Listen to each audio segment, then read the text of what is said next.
वीवाटेक के 5वें संस्करण को संबोधित करते हुए प्रधानमंत्री ने कहा, मैं दुनिया को प्रतिभा, बाजार, पूंजी, पारिस्थितिक तंत्र और ओपन मार्केट की संस्कृति, इन 5 स्तंभों के आधार पर भारत में निवेश करने के लिए आमंत्रित करता हूं।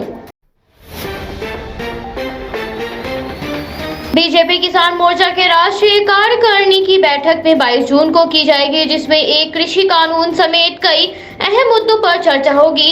वहीं इस बैठक की अध्यक्षता पार्टी के राष्ट्रीय अध्यक्ष जेपी नड्डा करेंगे।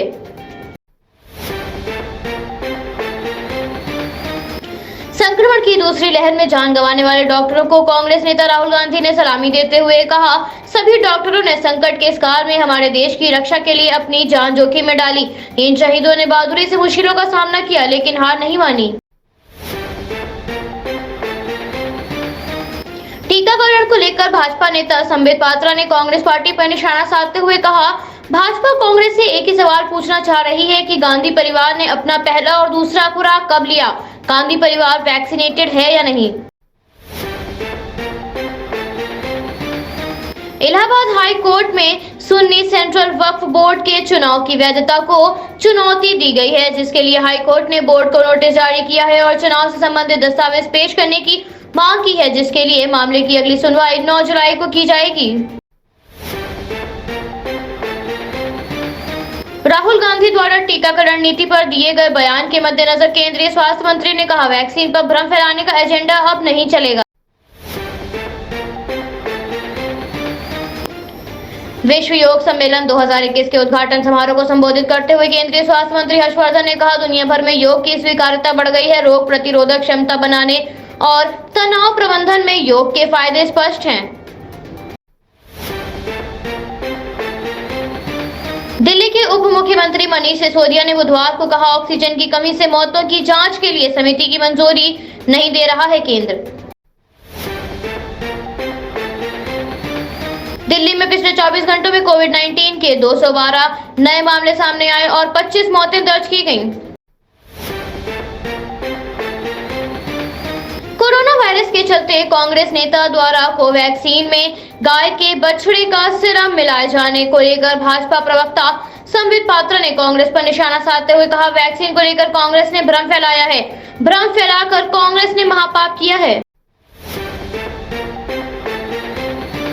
केंद्रीय मंत्री प्रकाश जावड़ेकर ने कहा, प्रधानमंत्री की अध्यक्षता में बैठक में किसानों के लिए पोषक तत्व आधारित सब्सिडी का निर्णय लिया गया है।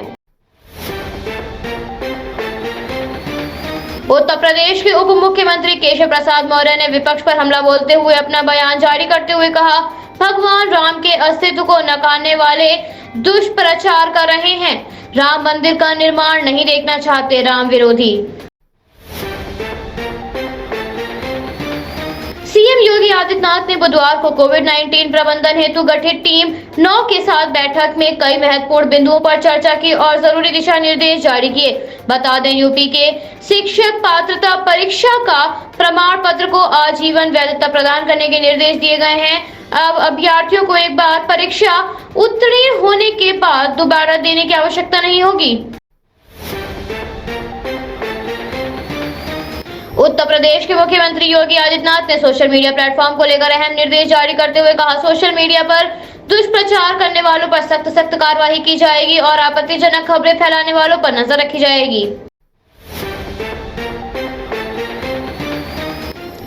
केंद्रीय रेल एवं वाणिज्य मंत्री पीयूष गोयल ने जानकारी देते हुए बताया, वडोदरा में 194 टन केलों की उपज को यहां की पहली किसान रेल द्वारा दिल्ली के बाजारों के लिए भेज दिया गया है।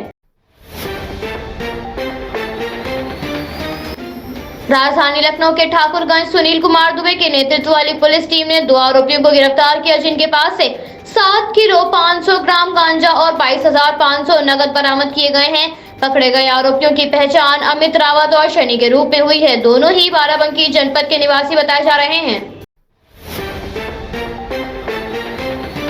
लोक जनशक्ति पार्टी के नेता चिराग पासवान ने कहा, कुछ जगह खबर चल रही है कि मुझे पार्टी के राष्ट्रीय अध्यक्ष के पद से हटाया जा चुका है। पार्टी का संविधान कहता है कि पार्टी का अध्यक्ष सिर्फ 2 परिस्थितियों में ही खाली हो सकता है, या तो राष्ट्रीय अध्यक्ष का निधन हुआ हो या राष्ट्रीय अध्यक्ष इस्तीफा दें। मेरे चाचा ने खुद चुनाव प्रचार में कोई भूमिका नहीं निभाई और मुझे इस बात का दुख है कि जब मैं बीमार था तब मेरे पीठ पीछे ये पूरा षड्यंत्र रचा गया।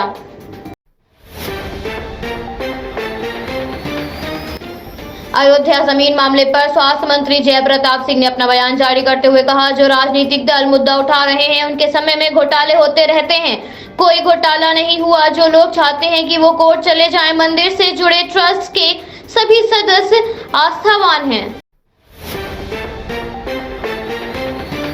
लखनऊ के यूपी एसटीएफ की साइबर टीम ने योगदान से फर्जी कॉल सेंटर का भांडाफोड़ करके 2 लोगों को गिरफ्तार किया, जिनके पास से 18 mobile phone, 8 ATM card, 2 laptop, 12 diary, 17,020 रुपए नगद और एक स्टीव कार भी बरामद की गई है। गिरोह कानपुर के डॉक्टर से 1 करोड़ और औरैया के एक युवक से 70,000 की ठगी भी कर चुका था। लोक जनशक्ति पार्टी के नेता चिराग पासवान ने लोकसभा अध्यक्ष ओम बिरला को पत्र लिखकर कहा, पशुपति कुमार पारस को लोकसभा में लोजपा का नेता घोषित करने का निर्णय हमारी पार्टी के संविधान के प्रावधान के खिलाफ है। इसके साथ ही चिराग ने अपने अध्यक्ष के पद में ओम बिरला से नया सर्कुलर जारी करने का अनुरोध किया। उत्तर प्रदेश के महोबा में फरार चल रहे पूर्व एसपी आईपीएस मणिलाल पाटीदार की मुश्किलें और बढ़ने वाली हैं, क्योंकि उनके 1 लाख के इनामी फरार आईपीएस की संपत्ति कुर्क करने की तैयारी की जा रही है, जिस पर परिजनों ने भी मणिलाल के सरेंडर करने को कहा है। मणिलाल की गिरफ्तारी के लिए पुलिस की 5 टीमें लगाई गई हैं।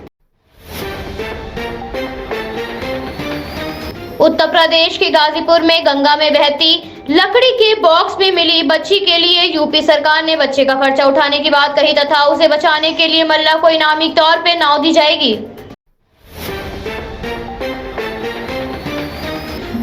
गाजियाबाद के लोनी में एक बुजुर्ग की पिटाई को मामले को लेकर सियासत गर्मा गई है। इसको लेकर यूपी सरकार के मंत्री मोहसिन रजा ने कहा, यूपी में कानून का राज है और किसी को भी कानून हाथ में लेने नहीं दिया जाएगा। कुछ लोग हैं जो यूपी का सामाजिक सौहार्द बिगाड़ना चाहते हैं। ये खजूर खाने वाले लोग हैं और ऐसा काम करेंगे।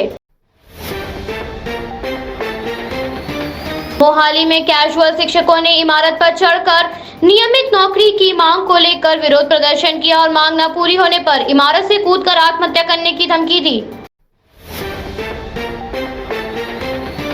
मुख्तार अंसारी के एम्बुलेंस मामले में फरार आनंद यादव को बाराबंकी पुलिस ने गिरफ्तार किया है, जिसमें आनंद यादव ने कई और नाम भी पुलिस को बताए हैं, जिनकी जल्दी गिरफ्तारी की जाएगी। आनंद यादव पर पुलिस ने 25,000 का इनाम भी घोषित किया था।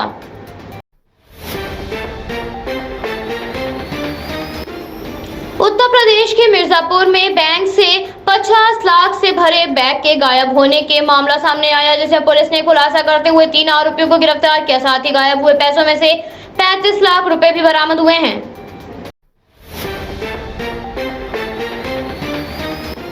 उत्तर प्रदेश के सुल्तानपुर में महिला जिला पंचायत सदस्य अर्चना सिंह पर फायरिंग करने का मामला सामने आया, जिस पर एसपी के आदेश पर केस दर्ज किया गया। अर्चना सिंह पूर्व विधायक बाहुबली चंद्रभद्र सिंह और पूर्व ब्लॉक प्रमुख यश भद्र सिंह की बहन है। उत्तर प्रदेश के अलीगढ़ में शराब कांड मामले में जहरीली शराब पीकर मरने वालों के परिजनों को प्रशासन ने चेक वितरित किए, जिसके लिए प्रशासनिक अधिकारियों और भाजपा सांसदों ने 33 मृतकों के परिजनों को 5-5 लाख रुपए के चेक दिए हैं। उत्तर प्रदेश में सोने के आभूषणों पर हॉल मार्किंग को अनिवार्य कर दिया गया है, जिसे लेकर मुरादाबाद के एक ज्वेलर ने कहा, ये हमारे क्षेत्र में बहुत अच्छा कदम है और इससे ग्राहकों को भी काफी लाभ मिलेगा। राजस्थान में कोरोना वायरस के संक्रमण से बचाव के लिए चल रहे टीकाकरण अभियान के तहत अब तक 2 करोड़ से अधिक टीके लगाए जा चुके हैं। कोरोना वायरस से बढ़ रही मृत्यु की संख्या को देखते हुए युवा पीढ़ियों में इंश्योरेंस की मांग बढ़ने लगी है, जिसके मद्देनजर भारत के सबसे बड़े ऑनलाइन बीमा एग्रीगेटर पॉलिसी बाजार ने कहा, टर्म इंश्योरेंस खरीदने के मामले में 25 से 35 आयु वर्ग के लोगों की संख्या पिछले 3 महीनों की तुलना में 30% अधिक हो गई है। टर्म इंश्योरेंस की खरीदारी मार्च की तुलना में मई में 70% दर्ज की गई है। मध्य प्रदेश के मुख्यमंत्री ने कहा, टीकाकरण अभियान लक्ष्य की दिशा में तीव्र गति से काम किया जा रहा है। प्रतिदिन 6 लाख से अधिक खुराक लगाने की हमारी क्षमता है। मध्य प्रदेश के मुख्यमंत्री शिवराज सिंह चौहान ने ट्वीट करके बताया, आज नई दिल्ली में प्रधानमंत्री से भेंट हुई। उन्होंने मध्य प्रदेश में कोरोना वायरस की वर्तमान स्थिति से अवगत कराया। मध्य प्रदेश के मुख्यमंत्री ने कहा, किसानों ने घंघोर परिश्रम करके मूंग का बम्पर उत्पादन किया है। अधिक उत्पादन के कारण कीमतें गिरी तो हमने न्यूनतम समर्थन मूल्य पर मूंग खरीदी का फैसला किया।